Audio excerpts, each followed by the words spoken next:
This week on Arizona Illustrated, to the world, she was Eleanor Roosevelt. To one Arizonan, she was simply my grandmother. A U of A geneticist takes his research in a new direction in search of the cause of his daughter's disorder. A refuge only 60 miles from Tucson that feels a world away. And destroying nuclear weapons from the vault.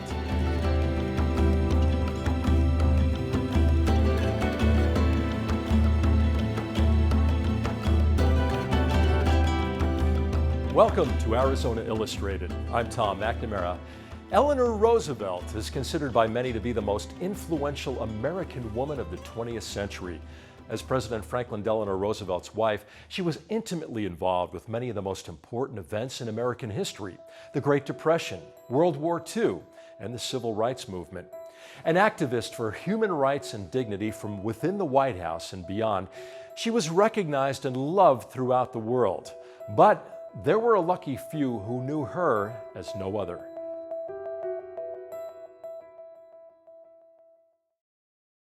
I knew Eleanor Roosevelt as my grandmother. I didn't know she was really famous. I knew lots of people knew her, but I assumed a lot of people knew older people because they'd been around longer. And I had no idea that she was as famous as she was, but she was just my grandmother. Nina Roosevelt Gibson spent much of her childhood with Eleanor Roosevelt, who lived right next door. She was wonderful as a grandmother. She put us first. In Hyde Park, when dignitaries would come and visit, we would have a formal meal, dinner, whatever. After dinner, it didn't matter what the dignitary wanted to do. And this could be a king or queen of another country. It didn't matter what they wanted to talk about. That was the time that if there were grandchildren present, which often there were, she would get out a book she'd been reading to us and read a few chapters before we all went off to bed. Others Eleanor put first were women and minorities. She championed for both through public policy and by her own example. I had one of the first black dolls, and I loved it. But friends would come over and they'd be terrified of that doll, and I couldn't understand why. It just never occurred to me. Growing up with my grandmother, things like that just didn't occur to you because there were people of all colors there, and they were all welcomed. Eleanor came from a family of leaders challenged by trying times. She, her husband and distant cousin, Franklin Delano Roosevelt, and her uncle, President Teddy Roosevelt, as one family, touched more American lives than any family in history.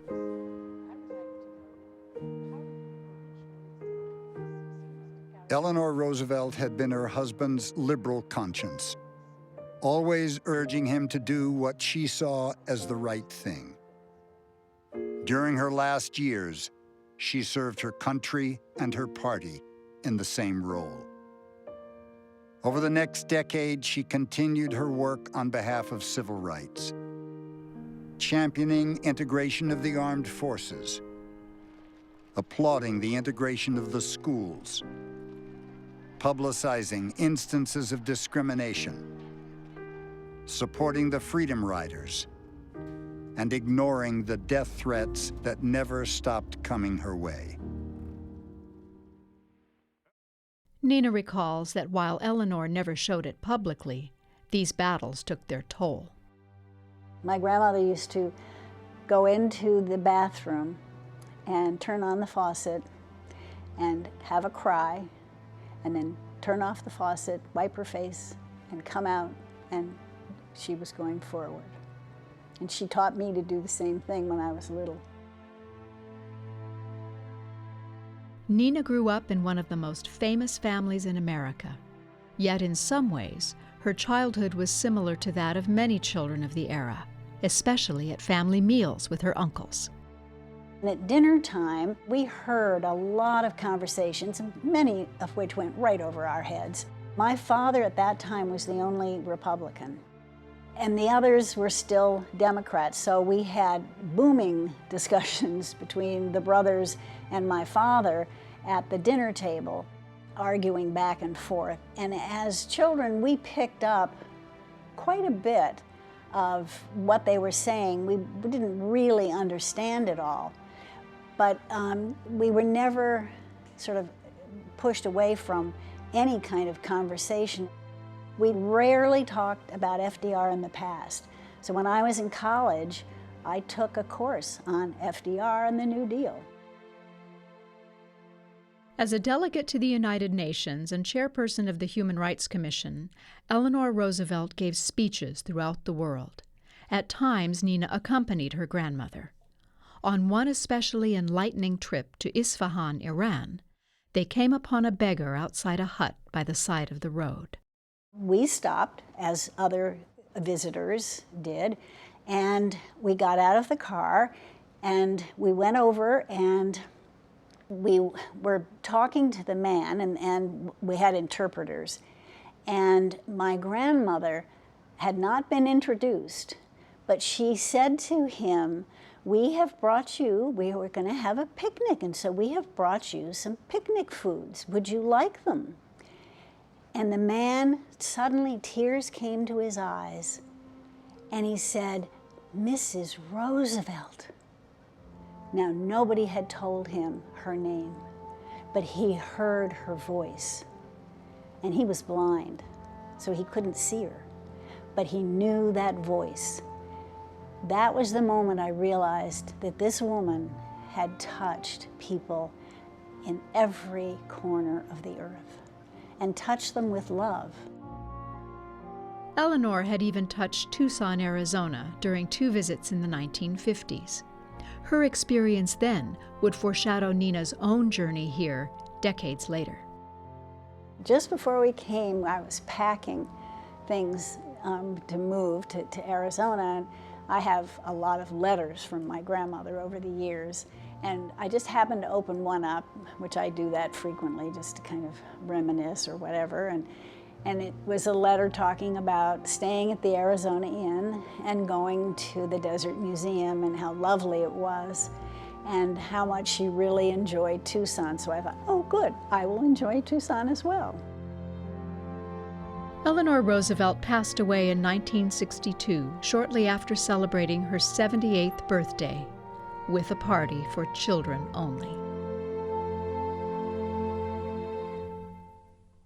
Be sure to tune into Ken Burns' new 7-part documentary, The Roosevelts, An Intimate History, all this week through Saturday, September 20th at 8 p.m. on PBS 6. According to the Stanford Encyclopedia of Philosophy, the central challenge of evolutionary genetics is to describe how evolutionary forces shape the patterns of biodiversity observed in nature. For one research scientist at the University of Arizona, the challenges presented by his work would by no means be the most central in his life. It would be another far more personal experience that would shape his research into a source of hope for others.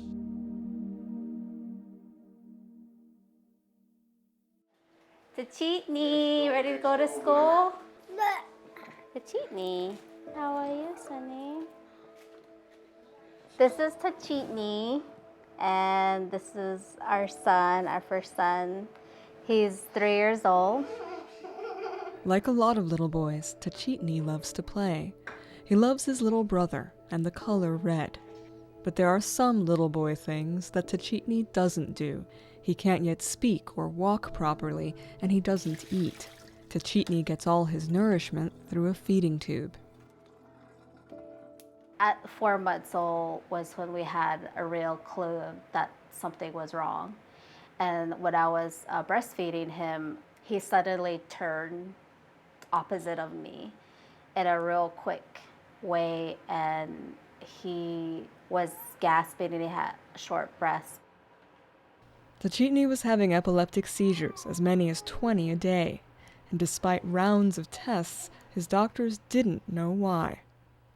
Whenever we see a child with seizures, we want to try and establish more than a diagnosis of seizures. We want to know what's causing the seizures. And sometimes it's easy, But there is a large group of children in whom we cannot establish a cause.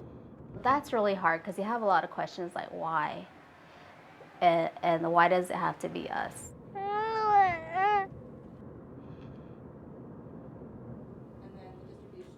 The chief walkers didn't find an answer until they found Michael Hammer. Did you write the code to do all this? Yeah. Okay. No, that's good. I mean, that's a really good experience. Hammer isn't a medical doctor. He's a geneticist who has spent decades piecing together the history of human evolution by looking for changes or mutations in our DNA. I think I was just motivated by a genuine curiosity of how did this all come to be in terms of being human beings. What are human beings? How are we different from other species and our closest living relatives, the great apes? He was really looking at broad-scale issues of human history, right? That is, when is the mitochondrial eve, or what are the great migrations of humans across the face of the earth? Hammer's worldwide hunt for human origins made him well respected and well known, but his research took a different focus, one much closer to home, when his daughter was born. Shay was apparently a normal, happy baby girl, very cute, but also not quite making her developmental milestones that parents typically follow. Then we noticed at about 6 months or 5 months that she was having little blinking episodes. Her eyes were blinking several times in a row, multiple times a day. And so we took her to a neurologist, and he confirmed that she was having seizures. As Shay grew older, the seizures took a devastating toll. They would wipe her out for days, and then just back to normal, and then another one, and then she'd be gone again for days. Those were the bad times, the hard times. And we had really exhausted all the possible avenues of diet and behavioral plans. We tried so many different medications. Anything that came up that was new, we would try, but there just didn't seem to be anything on the horizon. So I just thought, well, I'm a geneticist. I work with DNA sequences all the time. That's what I do. Why couldn't I just look for the mutation that caused my daughter's problem? It took months of discussion with collaborators and the Ethics Review Board for Hammer to get permission to test his own family's DNA. Then his team started sifting through the data for clues. In the process of working through the data analysis, Shay passed away suddenly.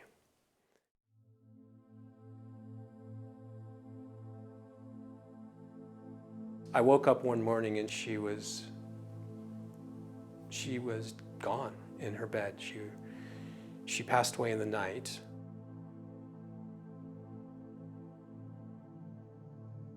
Children with seizures are higher risk for sudden death, like SIDS, sudden infant death syndrome. This is called SUDEP, sudden unexplained death in epilepsy.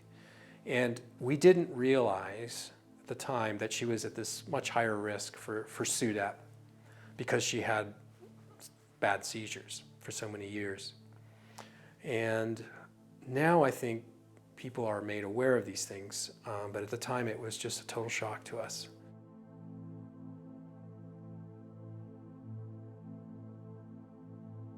A few days later, when I could even have a thought that was, sensible, I asked myself, should we continue this analysis? And I waited to get the answer just from the universe, and it came back yes. It was, I think this is what Shay would want.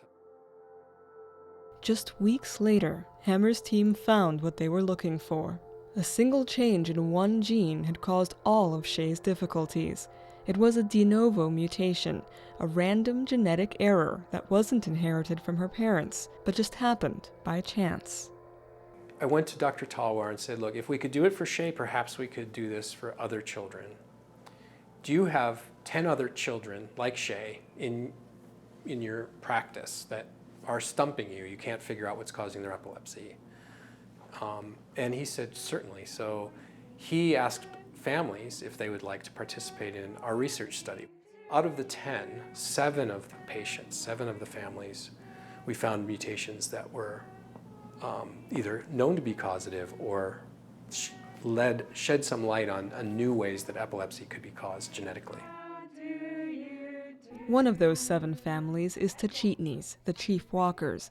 They learned that a random mutation similar to Shay's caused their son's epilepsy.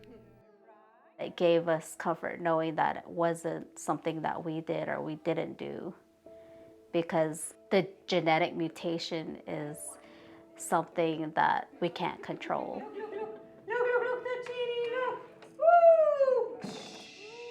Now the chief walkers focus on what they can control, nurturing Tachitni's gifts and sharing them with the world. Tachitni is special, and we always knew he was special, but special because he's allowing us to get answers, and maybe through him that we can help other children or other people. Up and down, up and down.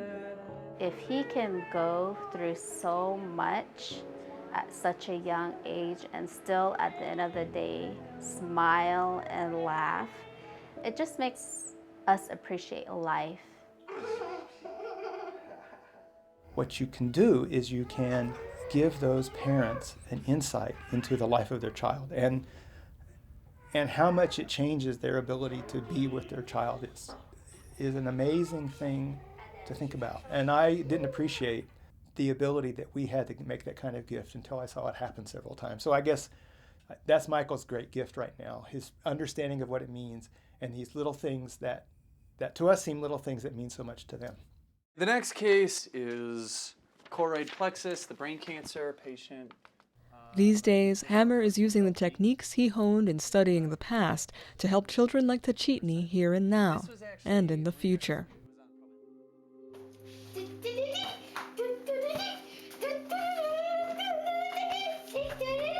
Shay offered her gift when she was here, and she keeps giving her gift now that she's not here in physical form. She revealed the cause of her epilepsy, which is benefiting other children. There are now at least 40 other children who have learned that they have also a mutation in the same gene, SCN8A, that they would not have known about if it weren't for Shay. We're now working on children with cancer and trying to find the genetic causes that make their tumors grow. And we're working on other children who have diseases where we think there's a genetic cause. I'm a lot more introspective about not what makes us human, but what our purpose here is as human beings. What does life mean to us? What's important about being alive? Because it's so tenuous, it can just disappear at any moment. And I want to know the meaning of this life and Shay's life.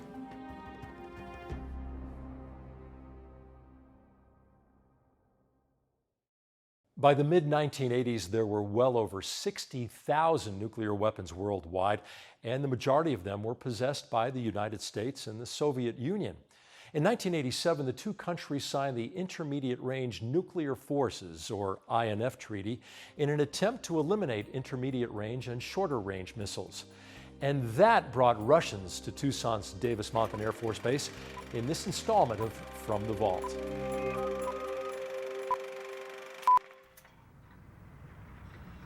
Tucked away in a distant corner of Tucson's Davis-Monthan Air Force Base sits a yard full of cruise missiles.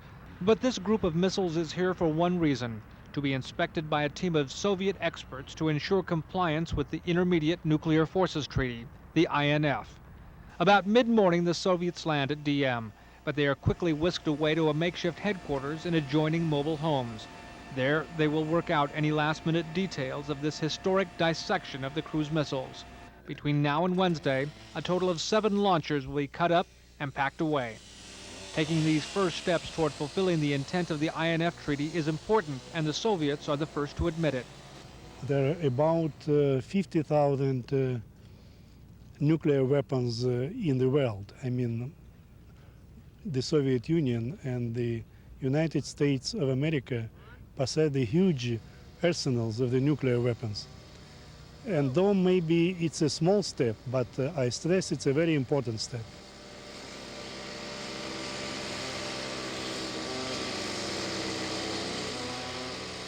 The scrapping of these missiles, each with a price tag of over $1 million, is being done with a method that can hardly be called sophisticated. After eyeballing the work of the demolition team, each side cautioned that events like this are just the beginning and still a long way from disarmament. Total fulfillment of this treaty will take nearly 13 years.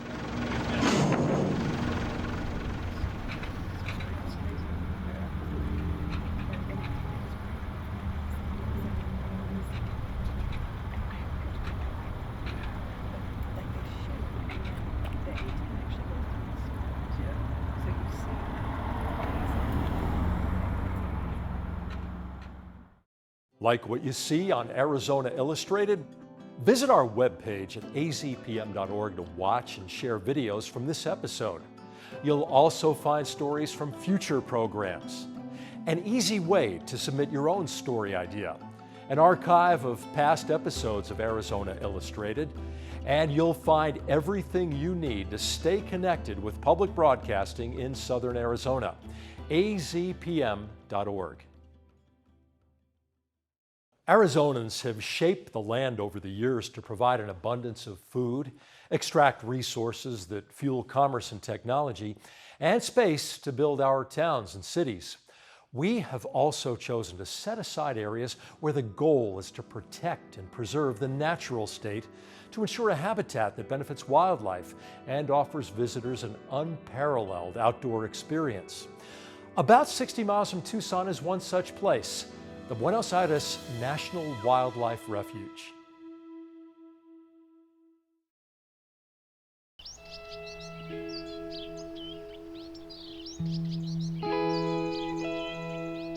The refuge here is about 118,000 acres. It was established in 1985 for the purpose of protecting and managing semi-desert grasslands, as well as endangered species, with the emphasis on the masked bobwhite quail.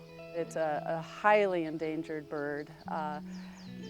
We have the captive flock that we have on Refuge is comprised of about 99% of the entire species. It's just a beautiful, unique place, removed from the city, wide open public land for anybody to visit. Because this was an old ranch, there is a big network of roads for people to travel, and they are all public roads. We have a large hunt program in conjunction with Arizona Game and Fish, and so a lot of hunters come down here. But also, it's a very popular bird watching refuge. The Arivaca ciénaga is probably the hot spot for the refuge because it has water and a nice trail and boardwalk, and a lot of people go there. This is an important bird area. The entire refuge is designated as an important bird area, just like Madeira Canyon and so forth, and you get a huge diversity of birds. A lot of activity here. He's checking it out. Well, I've been associated with the Arivaca Watershed Education Task Force for many years, and we study the water resource of Arivaca in the basin we live in, which is a kind of isolated little basin from which we all draw our water. And really the entirety of the basin funnels down to this area of the ciénaga and creates a beautiful wetland with usually a flowing stream through it. And it's a wonderful place with big cottonwoods and wonderful riparian area. Startling things can happen. You can walk around here and see bobcats, mountain lions, javelina, really rare birds like gray hawks. All kinds of different things that you really can't see even a mile away.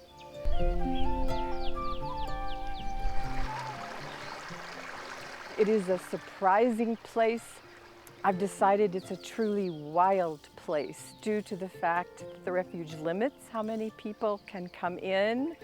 You can see birds, animals, and plants being themselves. They're relatively undisturbed. The canyon is so pristine and biodiverse.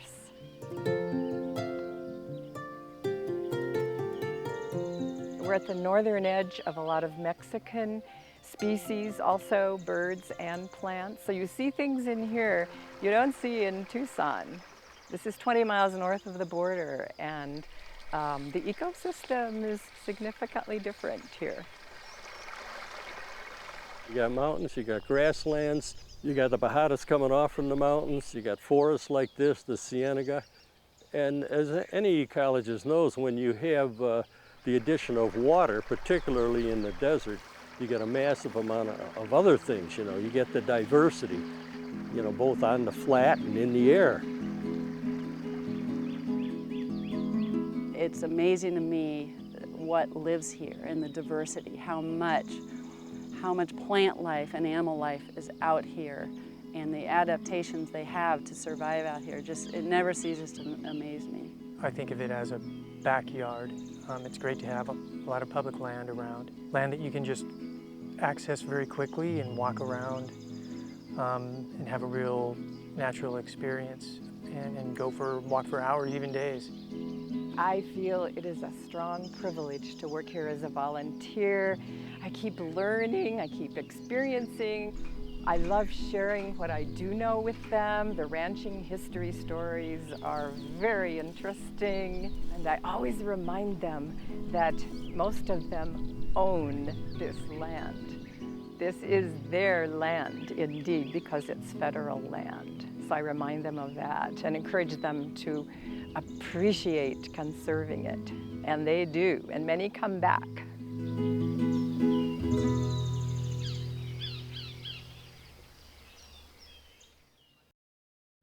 For more information about the Buenos Aires National Wildlife Refuge, visit the Arizona Illustrated webpage at azpm.org.